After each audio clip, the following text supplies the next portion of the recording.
everybody, welcome to City and County Credit Union's Tip Tuesday. My name is Bailey and I am so glad that you're tuning in. When you're watching this video, the calendar is going to be officially flipped to September. That means school is back in session and so are our routines. Now, at my house, summer is chaos and I'm sure it's the same at yours. So in September, I like to get everything back on track and we're calling this month a financial self-care check-in. We have 5 easy tips for you to do right at home to get everything back in order. So let's start small because I don't want anybody to watch this video and think it's too much, but know that you can take bits and pieces from each of our tips to make it your own. So first and foremost, we want you to get back on track and realize what you're spending. So through the summer, if you feel like you've gotten really out of control on categories, take it back, take it simple. We're gonna go back with that envelope method where you're going to select a certain amount of money each month that you wanna spend. You're going to put cash in that envelope and only use cash for that category.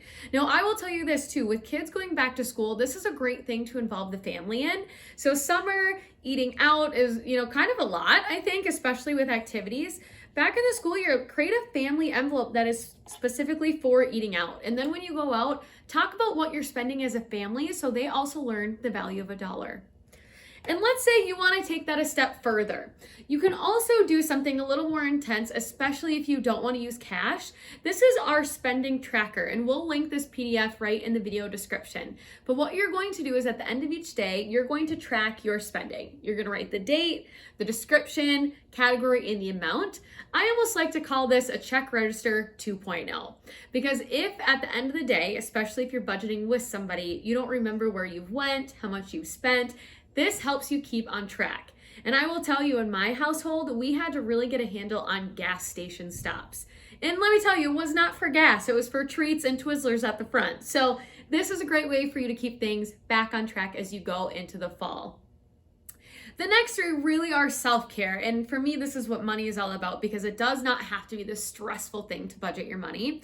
So if you are a visual person or you want to start small, just start saving coins. Save dollar bills, $5 bills. At my house, we have a coin jar and we designate what this is going to go to. And so everybody in the family puts their coins in here.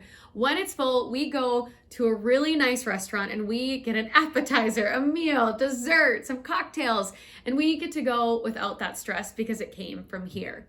Another thing we do is we save every $5 bill that we get back in cash and we put that away for vacation. So when we're going on vacation, we get all of those $5 bills together. And last time we had $1,000 of extra fun money to spend. So it doesn't have to be big, just start small. The next one here is find a good book that you like to read. Find a book about money improvement. And if you're not a reader, check out your different podcast platforms. I know on Spotify right now, my favorite is Popcorn Finance. It has finance tips that are short and sweet. And what he says, it's so short that you could finish a whole bag of popcorn by the time it's done. But this book right here is a really great one to check out if you're curious about how do you stay within your means while also reaching for that millionaire goal. Because being a millionaire isn't always a flashy car or a big house. There's other ways to prepare for that millionaire step, especially when you head into retirement. So check this book out. The next thing is a personal favorite of mine because I am a shopaholic and I will very much admit that. But I like to set a budget in a category called fun money. Go out, treat yourself to something nice, especially with the fall. Get a new vest, get a new pair of shades, get ready for this next season ahead. If you don't, I guarantee you're gonna feel like you need to splurge, but designate some money aside because life is for living, folks. And with that, that is your back to school, here we go to fall routine, your 5 self-care financial tips, and we will see you next month.